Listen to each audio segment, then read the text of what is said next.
Hello friends, मैं devil Yadav आप सभी का स्वागत करता हूं आप सभी के आपके अपने यूट्यूब चैनल में। फ्रेंड्स, हम इस वीडियो में देखने वाले हैं पास्ट कॉन्टिन्यूअस टेंस के बारे में। इससे पहले जो हमने वीडियो बनाया है उनमें प्रेजेंट पूरा कवर हो चुका है, पास्ट इंडेफिनिट भी कवर हो चुका है, और इस वीडियो में हम बात करने वाले हैं पास्ट कॉन्टिन्यूअस के बारे में। तो फ्रेंड्स, अगर आपको ये पूरी सीरीज जो है प्लेलिस्ट देखनी है, पूरी सीरीज जो है प्रेजेंट से लेकर फ्यूचर तक, तो आप प्लेलिस्ट में मेरे प्लेलिस्ट सेक्शन में जाइए मेरे चैनल के। वहाँ पे आपको ट्रांसलेशन के नाम से मिल जाएगा, जहाँ पे आप पूरी सीरीज जो है 1 बाय 1 आप देख सकते हो। अभी हम स्टार्ट करते हैं। तो सबसे पहले मैं आप सभी को बता देना चाहता हूँ कि मेरी जो तबीयत है वो पूरी तरह सही नहीं है और 2-3 दिन से ख़राब है। तो मैं वेट कर रहा था कि सही हो जाएगी तो बनाऊँगा वीडियो, बट ऐसा नहीं हुआ। तो लंबा टाइम जा रहा था, इसलिए मैं वीडियो बना रहा हूँ। तो आवाज़ में अगर कोई प्रॉब्लम होती है या फिर बीच वीडियो में कोई खांसी या फिर कुछ छींक आती है तो उसके लिए I am really sorry for that. यहाँ पे हम बात करना चाहता हूँ कि आप मेरे चैनल को सब्सक्राइब कर लीजिएगा, और कोई भी डाउट होता है तो आप मुझे पर्सनल डाउट होती हैं अगर क्लास 10 12 से, तो आप मुझे इंस्टाग्राम पे पूछ सकते हो। आपको इंस्टाग्राम की लिंक जो है डिस्क्रिप्शन में मिल जाएगी। तो अभी हम चलते हैं अपना सबसे पहले टेंस के बारे में। तो हम सबसे पहले रूल डिस्कस करते हैं, उसके बाद हम आगे बढ़ते हैं, क्योंकि रूल समझना ज़्यादा इंपॉर्टेंट है। तो हम यहाँ पे रूल भी डिस्कस करते हैं, उसके बाद जो हम ट्रांसलेशन करके भी कुछ जो सेंटेंसेस हैं उनका प्रैक्टिस करते हैं। तो यहाँ पे सबसे पहले हम बात करते हैं पास्ट कॉन्टिन्यूअस टेंस के बारे में। तो पास्ट कॉन्टिन्यूअस टेंस जो है यहाँ पे, इसकी पहचान क्या होती है? पास्ट कॉन्टिन्यूअस टेंस वो होता है जैसे कोई भी काम तो हो रहा है, जैसे जारी रहना, जैसे पहले स्टार्ट हुआ था, भूतकाल में स्टार्ट हुआ था। यहाँ पे लिखा हुआ है ना, ऐसे कामों का, ऐसे वाक्यों का काम का जारी रहना भूतकाल में पाया जाता है। यानी कोई भी काम जो आप, बात तो पुरानी है लेकिन वो जारी है। जारी है मतलब जारी था। जैसे वो कह रहा हूँ मैं अपनी किताब पढ़ रहा था, मतलब ये कि मैं उस टाइम जो है मैं किताब पढ़ने का जो काम कर रहा था, यानी वो जो काम था वो जारी था। वे फुटबॉल खेल रहे थे, मतलब जब आपने उस वक्त देखा तो वो जो बच्चे थे या जो लोग थे जो वो क्या काम कर रहे थे? फुटबॉल खेल रहे थे। मीन्स जो काम था वो उस टाइम में जारी था। मतलब हम पीछे जाके देखते हैं और फिर हम बताते हैं कि अच्छा वो जो काम था उस टाइम जो हो रहा था। और जैसे हम कह रहे हैं हम अपना पाठ याद कर रहे थे, तो हम क्या जा रहे हैं? पीछे जा रहे हैं और हम बता रहे हैं कि उस टाइम जब आप किसी टाइम कोई बात कर रहे होते तो हम कह रहे हैं अच्छा उस टाइम हम ये काम कर रहे थे। तो ऐसा जो है यहाँ पे इसका पहचान ये है कि रहा था, रही थी, रहे थे, लास्ट में आता है। जैसे मैं पढ़ रहा था, मैं अपनी किताब पढ़ रहा था, वे खेल रहे थे, हम या अपना पाठ याद कर रहे थे। तो ऐसे जो सेंटेंस है जो रहा था, रही थी, रहे थे, ऐसे आते हैं।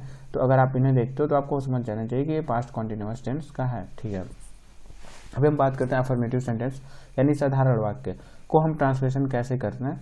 तो सबसे पहले हम क्या करते हैं, यहाँ पे सिंगुलर के साथ क्या करते हैं कि हम वॉज और वर लगाते हैं। सिंगुलर के साथ वॉज लगाते हैं, sorry I am really sorry, singular के साथ वॉज लगाते हैं, वॉज, और आई के साथ भी वॉज का ही प्रयोग किया जाता है यहाँ पे, जैसे I was reading my book. लेकिन जब प्लूरल रहता है, जैसे दे हो गया, वी हो गया या यू हो गया, तो उस टाइम हम वर का प्रयोग करते हैं। तो ये इंपॉर्टेंट है। जैसे सी, तो सी, ही, सी, ये जो है सिंगुलर सब्जेक्ट होते हैं, सिंगुलर करता है, यानी एक व्यक्ति काम कर रहा है यहाँ पे, तो इसलिए वॉज का प्रयोग होता है। आई जो है सिंगुलर है, एक कोई, जैसे मैं खुद ही काम कर रहा हूँ, इसलिए वॉज का प्रयोग होता है। दे यानी कई लोग हैं यहाँ पे, ठीक है, दे वर प्लेइंग फुटबॉल, कई सारे लोग जो है फुटबॉल खेल रहे थे, इसलिए दे के साथ वर का प्रयोग। और वी मतलब हम कई सारे लोग थे। यहाँ पे आपको you were calling my servant, मतलब तुम मेरे नौकर को बुला रहे थे, ये आपको क्या है कि एक्सेप्शनल है। यू के साथ हम प्लूरल, यू को हम प्लूरल मान के चलते हैं और उसके साथ वर का प्रयोग करते हैं। तो इसमें यही रूल था। अब हम आगे देख लेते हैं एक को दो कुछ और रूल जो होते हैं, नेगेटिव सेंटेंसेस को रूल हम देख लेते हैं। तो निगेटिव सेंटेंसेस का ये है फ्रेंड्स कि जैसे हम वॉज या वर लगाते हैं उसके तुरंत बाद नॉट का प्रयोग करते हैं, वॉज या वर के बाद नॉट का प्रयोग कर देते हैं। जैसे निगेटिव सेंटेंस में वॉज या वर के पश्चात नॉट लगा देते हैं, बस सिंपल सा यही रूल है और कुछ रूल नहीं है। दे के साथ वर आएगा, राम सिंगुलर है, एक वचन है, एक ही लोग काम कर रहे हैं राम, तो इसलिए वॉज का प्रयोग हुआ है। तो कोई डिफिकल्ट नहीं है। अब हम चलते हैं इंटेरोगेटिव वाले में। तो इंटेरोगेटिव में क्या रूल है, वो ये है कि जैसे हम यहाँ पे बोल रहे हैं मोहन, तो मोहन सिंगुलर है, तो मोहन सिंगुलर है, तो आपको पता है कि मोहन के साथ वॉज का प्रयोग होगा। ठीक है, मोहन के साथ क्या कौन सा आएगा? वॉज या वर्ड। तो मोहन सिंगुलर है, एक वचन है, एक ही काम करने वाला, इसलिए वॉज का प्रयोग आएगा, वॉज का प्रयोग होगा। तो यहाँ पे तो हमने वॉज का प्रयोग कर लिया, पर वॉज का प्रयोग हमने पहले क्यों किया? तो यहाँ पे जब क्वेश्चन मार्क वाला जब सेंटेंस रहता है और सबसे पहले क्या शब्द आ जाए, क्या, आप यहाँ पे देख रहे हो, जैसे ये पहला, दूसरा, तीसरा, चौथा, देखो आप क्या का यूज हुआ है। क्या हम बाजार जा रहे थे, तो क्या का इंग्लिश वॉट होता है, पर हम वॉट नहीं लिखते। वॉट लिखने के बजाय हम क्या करते हैं, जो हेल्पिंग वर्ब होता है उसको हम पहले लेते आते हैं, ठीक है। वॉट लिखने के बजाय जो हेल्पिंग वर्ब है उसे हम पहले लेते आते हैं। जैसे आप देखो यहाँ पे वर्ब पहले आ गया, वॉज पहले आ गया, वर्ब पहले आ गया, वॉज पहले आ गया। तो ये जो चीज़ है ये इंपॉर्टेंट है, मतलब कि हम क्या से जब भी वाक्य आता है तो हम वॉट ना लिख के हेल्पिंग वर्ब को लिख देते हैं, ठीक है। क्या, हम क्या है, प्लूरल है, प्लूरल के साथ क्या आएगा, वर आएगा, इसलिए देखो यहाँ पे वर का प्रयोग पहले हो गया है। यहाँ पे क्या मोहन अपने नौकर को गाली दे रहा था, तो यहाँ पे मोहन की बात हो रही है तो वो सिंगुलर है, इसलिए वॉज का प्रयोग हुआ है, ठीक है। तो इसमें यही है कि अगर क्या से शुरू हुआ रहेगा तो हम हेल्पिंग वर्ब का यूज करेंगे, पहला चीज, पहला रूल है। दूसरा ये है कि जब बीच में आ जाता है, जैसे यहाँ पे क्या है, बीच में आ जाता है, जैसे यहाँ पे किसान अपने खेत में, नहीं सॉरी किसान अपना खेत क्यों नहीं जोत रहा था, किसान अपना खेत क्यों नहीं जोत रहा था। तो यहाँ पे बीच में आया है क्यों, बीच में आया है क्यों, तो हम सबसे पहले क्यों की इंग्लिश यहाँ पे अब लिखेंगे, वाई। देखो आप, सबसे पहले हम क्यों, यानी कि जब बीच में आएगा तो हम उसकी इंग्लिश लिखते हैं, लेकिन अगर पहले आ जाता है तो हम हेल्पिंग वर्ब का यूज करते हैं पहले, ठीक है। तो आपको समझ में आ गया होगा। जैसे यहाँ पे भी है, वह कमरे में क्या कर रहा था, तो देखो बीच में क्या आया है, तो जब क्या बीच में आया तो हमने सबसे पहले ही वॉट लिख दिया है। वैसे ही कक्षा में कौन रो रहा था, कौन यहाँ पे बीच में आया, इसलिए हमने यहाँ पे हु लिख दिया है। तो यानी जब बीच में आएगा तो हम सबसे पहले उसकी इंग्लिश लिखते हैं, ठीक है। अगर पहले आ जाता है तो हम पहले जो हेल्पिंग वर्ब है उसको ही आगे कर देते हैं, सिंपल सा रूल, क्लियर है, ठीक है। अब हम बात कर लेते हैं अपने नेक्स्ट रूल के बारे में, और वो ये है कि यहाँ पे जो सबसे इम्पोर्टेंट है कि कितने लड़के मैदान में खेल रहे थे, तो इसका ट्रांसलेशन दिया हुआ, how many boys were playing in the field, ठीक है। यहाँ पे आपको मैं बताता हूँ डिफरेंस क्या है, आप इसको ट्रांसलेशन को ध्यान से देखो। इस जो ट्रांसलेट किया गया है, कितने लड़के मैदान में खेल रहे थे, कितने पहले आ गया है, तो यहाँ पे तो हाउ मेनी का यूज हुआ है, ठीक है, पहली बात। तो मैं यहाँ पे बताया था कि क्या रहेगा तभी वॉट या वर का प्रयोग होगा, ठीक है। पहले कितने आ जाएगा तो उसका इंग्लिश तो आपको लिखना पड़ेगा, ठीक है।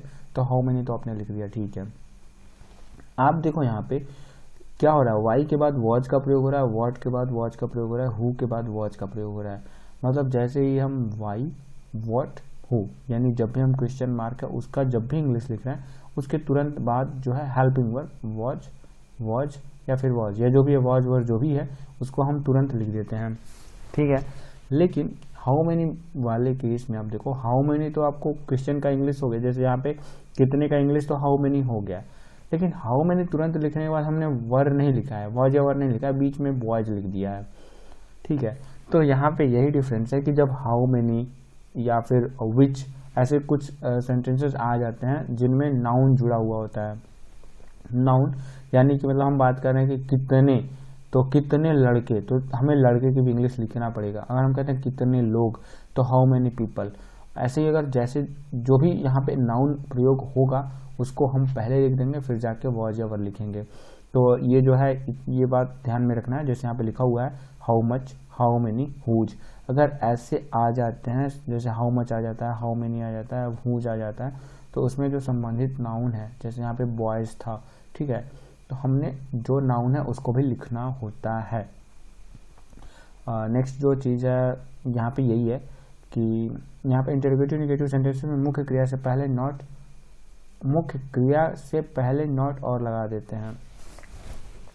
यहाँ पे ये कहा जा रहा है कि बस यहाँ पे वाक्य 6 में ये कहा जा रहा है, जैसे जो है किसान अपना खेत नहीं जोत रहा है, तो यही कहा जा रहा है ना कि मेन क्रिया ये है प्लाविंग, मतलब खेत जोतना, तो उससे पहले हम नॉट का प्रयोग अगर करना होता है कहीं पे, जैसे यहाँ पे ये है क्वेश्चन मार्क वाला, तो जैसे क्वेश्चन मार्क वाले सेंटेंसेस में जब भी क्या मतलब किसी भी कॉन्टिन्यूअस टेंस में या फिर किसी भी टेंस में जब होता है यहाँ पे मेन वर्ब है उससे पहले हम नॉट का प्रयोग करेंगे, ठीक है।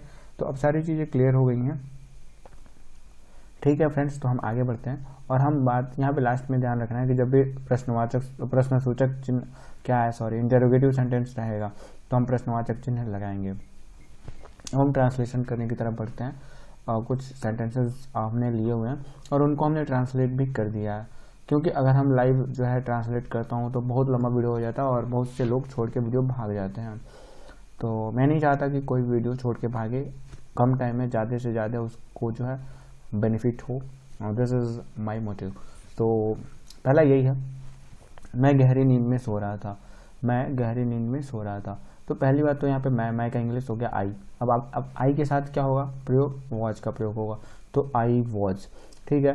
सो रहा था, आई वॉच। अब देखो रहा था रही थी है ना, तो उसमें ING आता है, जो ING सॉरी जो मेन रूल है मैं वही यहाँ पे आप देखो स्टार्ट करते हैं। सबसे पहले जब यहाँ पे रहा था रही थी जब भी आएंगे, जो मैं बताना भूल गया, रहा था रही थी जब भी आएंगे तो मेन वर्ब है ना, जैसे यहाँ पे रीड, तो उसमें हम ING जोड़ देते हैं।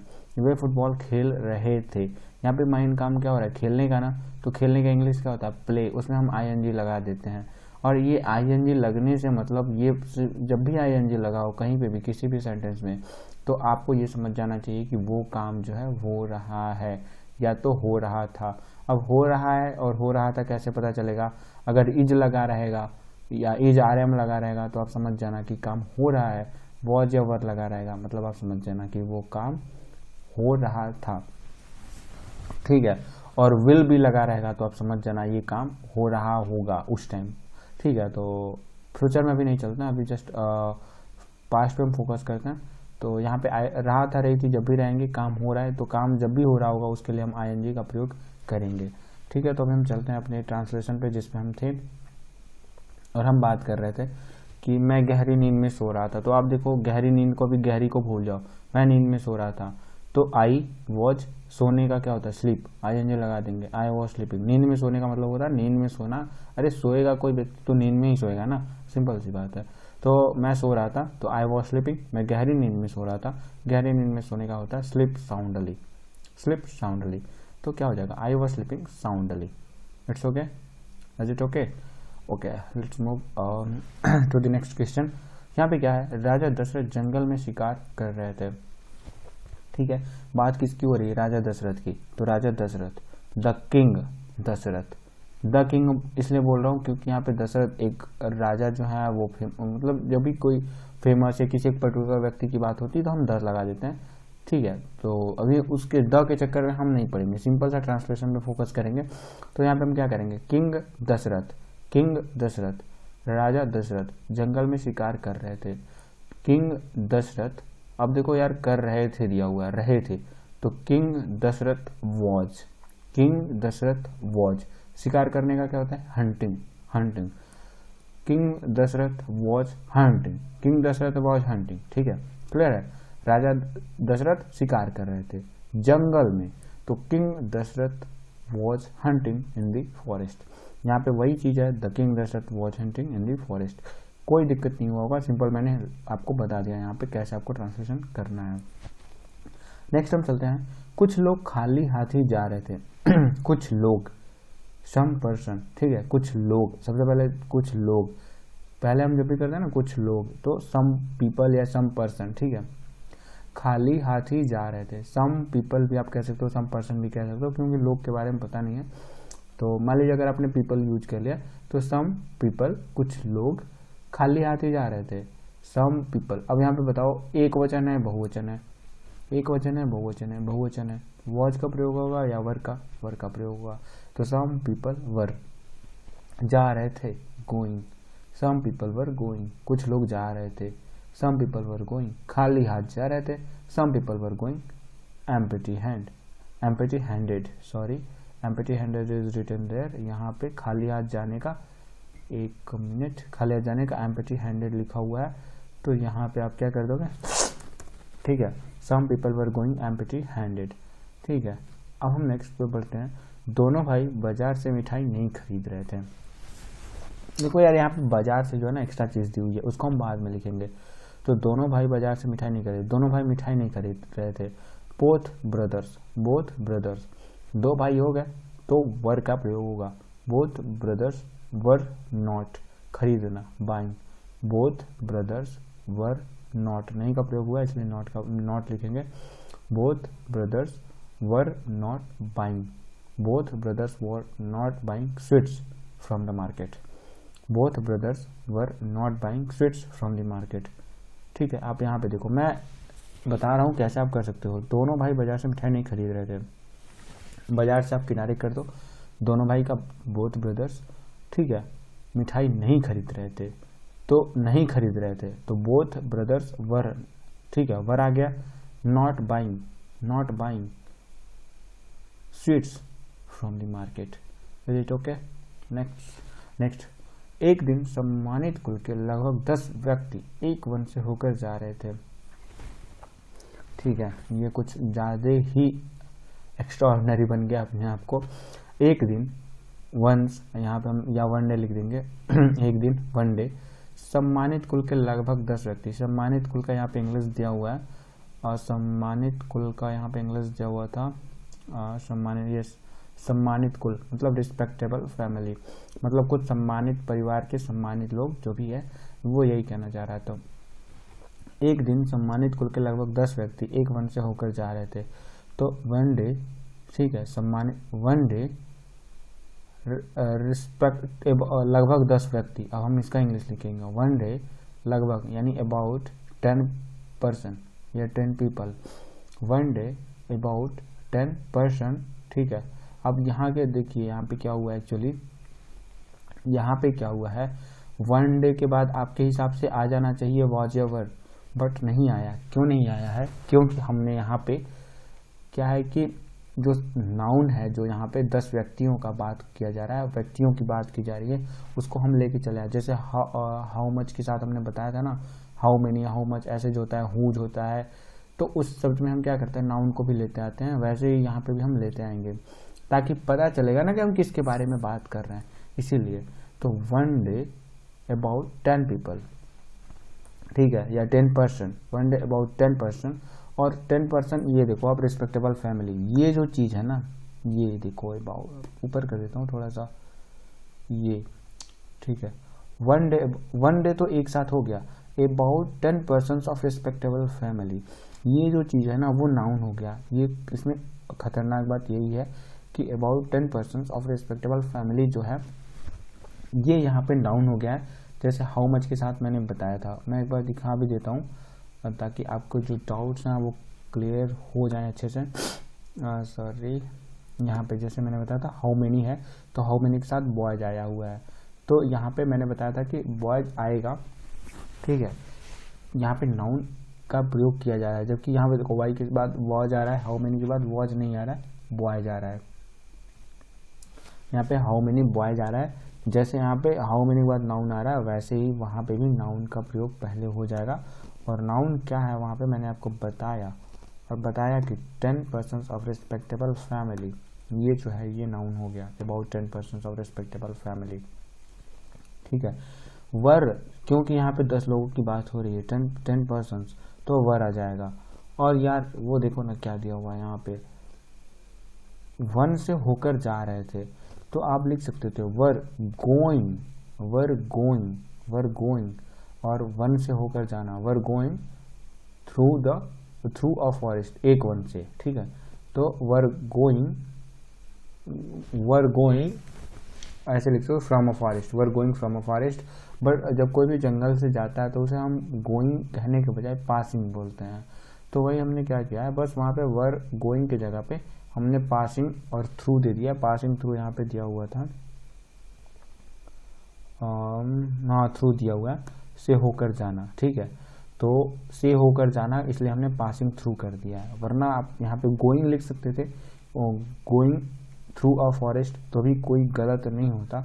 बट एक्चुअली हम जब कोई वन से जाता है तो मतलब वन से होकर जाएगा ना, जैसे पेड़ों के बीच से हो के जाएगा, इसलिए हम गोइंग के बजाय पासिंग कह देते हैं, ठीक है। तो passing through a forest, I hope आपको उतना दिक्कत नहीं हो रहा होगा, मैं आपको समझा पा रहा हूँ और आप समझ पा रहे होगे। चलते हैं आगे। वह भोजन की खोज में इधर उधर नहीं भटक रहा था। देखो यार यहाँ पे फिर से सिंपल तरीके से समझने की कोशिश करेंगे। वह भोजन की खोज में, ही के साथ क्या आएगा, वॉज, ही वॉज नॉट, अब इधर उधर नहीं भटक रहा था, ही वॉज नॉट, इधर उधर भटकने का वैंडरिंग भी होता है, तो he was not wandering, he was not wandering, इधर उधर का आप लिख सकते हो here and there, he was not wandering here and there, ठीक है, he was not wandering here and there in the search of food, ठीक है। ऐसे आप यहाँ पे ही, ठीक है, वह, और ही के बाद क्या आएगा वॉज, और यहाँ पे नॉट का आया है इसलिए नहीं आया इसलिए नॉट लिख देंगे, ही वॉज नॉट, भटकने का English wandering here and there, इधर उधर का here and there in the search of food.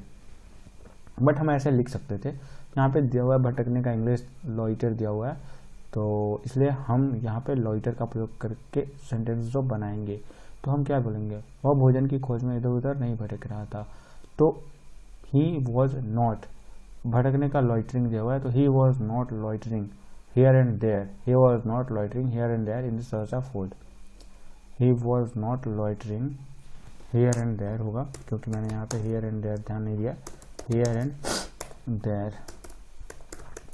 And there in the search of food, ठीक है, क्लियर हो गया होगा। वह यहाँ पे ही वॉज नॉट लॉइटरिंग, या लॉइटरिंग की जगह पे आप क्या यूज कर सकते थे, wandering, he was not wandering here and there in the search of food, ठीक है। अब हम आगे बढ़ेंगे और बात करेंगे यहाँ पे कौन सा सेंटेंस अपना, एक बार एक लकड़हारा इस बाग में एक पेड़ काट रहा था, एक बार मतलब वंस, एक बार, वंस एक लकड़हारा, ठीक है, वंस, लकड़हारे का इंग्लिश क्या होता है, वुड कटर, दिया हुआ है wood cutter, once a wood cutter, ठीक है। अब यहाँ पे देखो अ वुड कटर क्या हो गया, नाउन हो जा रहा है, वंस एक लकड़हारा इस बाग में एक पेड़ काट रहा था, वंस यहाँ पे नाउन नहीं सब्जेक्ट हो जा रहा है, सॉरी, ठीक है, एक बार एक लकड़हारा इस बाग में एक पेड़ काट रहा था, वंस ए वुड कटर, ठीक है, वॉज कटिंग एक पेड़, a tree, was cutting a tree, once a wood cutter, एक लकड़हारे की बात हो रही है इसलिए was, once a wood cutter was cutting a tree, was cutting a tree in this garden, इस बाग में, ठीक है। तो एक बार हमने जो बनाया उसे देख लेते हैं, तो once a wood cutter was cutting a tree in this garden, once a wood cutter was cutting a tree in this garden, ठीक है, कोई दिक्कत नहीं हुआ होगा। 9th कौन सा है, 8, आपके पिताजी पुलिस विभाग में नौकरी नहीं कर रहे थे,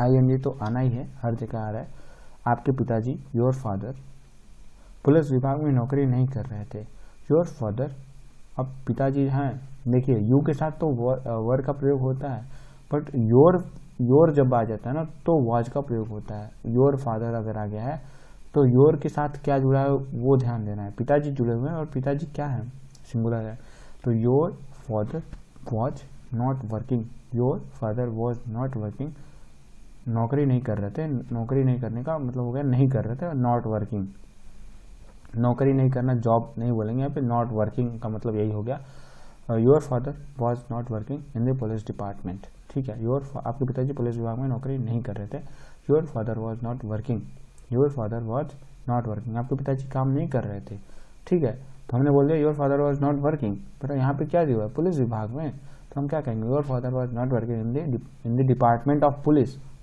या हम ऐसे कह सकते हैं, ऐसे भी कह सकते हैं कि your father was not working in the department of police, या फिर हम ऐसे कहेंगे your father was not working in the police department, दोनों सही है।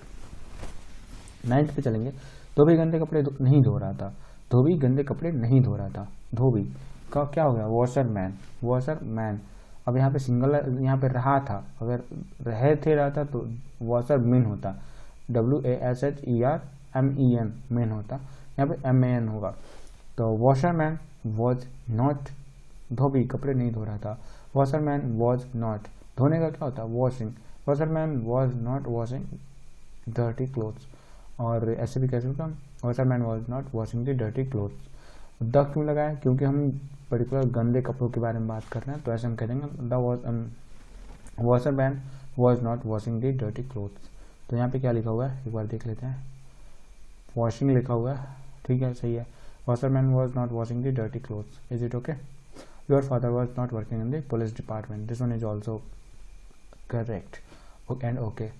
लास्ट वन चलते हैं, क्या वे लड़के मैच खेलने आगरा नहीं जा रहे थे, यहाँ पे देखो क्वेश्चन मार्क वाला सेंटेंस है, और क्या सबसे पहले आ गया है, क्या आया है, तो हम क्या करेंगे, सबसे पहले वॉज या वर्ब को पहले लिख देंगे, तो हमने वर लिख दिया, ठीक है, वर लिख दिया। क्या वे लड़के मैच खेलने आगरा नहीं जा रहे थे? वर दोज बॉयज, वे लड़के, या फिर द बॉयज भी हम लिख सकते हैं, क्योंकि हम द लिख देंगे ना तो क्या होगा, ये जो बॉयज है उसके मतलब पर्टिकुलर लड़कों के बारे में हम बात कर रहे हैं। द वही पर्टिकुलर दिखाने के लिए कि किसी स्पेशल चीज़ के बारे में बात की जाए तो हम द मतलब किसी एक विशेष व्यक्ति के बारे में, विशेष, तो इसलिए हम द का प्रयोग करते हैं और दोज भी रहने देते हैं यहाँ पे, ठीक है। वर दोज बॉयज, ठीक है। अब आप देखो यार यहाँ पे वर दोज बॉयज गोइंग आएगा। गोइंग से पहले हमने बताया था कि नॉट का प्रयोग कब करना है, मेन वर्ब से पहले। जब ऐसा इंटरोगेटिव वाला सेंटेंस बनेगा तो मेन वर्ब से पहले नॉट का प्रयोग हो जाएगा, तो ठीक है। Were those boys not going, ठीक है, to Agra to play match, यही बस यहाँ पे है। और यहाँ पे हम चलते हैं, क्या वे लड़के मैच खेलने आगरा नहीं जा रहे थे? तो वर दोज बॉयज या वर द बॉयज, ठीक है, not going Agra to play match. ऐसे यहाँ पे द हटा टू अगर आ भी सकते हो, ठीक है, ऐसे भी आप लिख सकते हो ऐसे, were those boys not going Agra to play match, but आप टू लिख दोगे तो भी गलती नहीं है। Were those boys not going to Agra to play match. अब एक सेंटेंस में आप दो कहोगे, टू आ गया, उसमें कोई दिक्कत नहीं है, इतना चलता है, ठीक है। तो कोई ना फ्रेंड्स, इस वीडियो में सिर्फ इतना ही, मिलते हैं आपसे अगले वीडियो में, तब तक के लिए नमस्कार।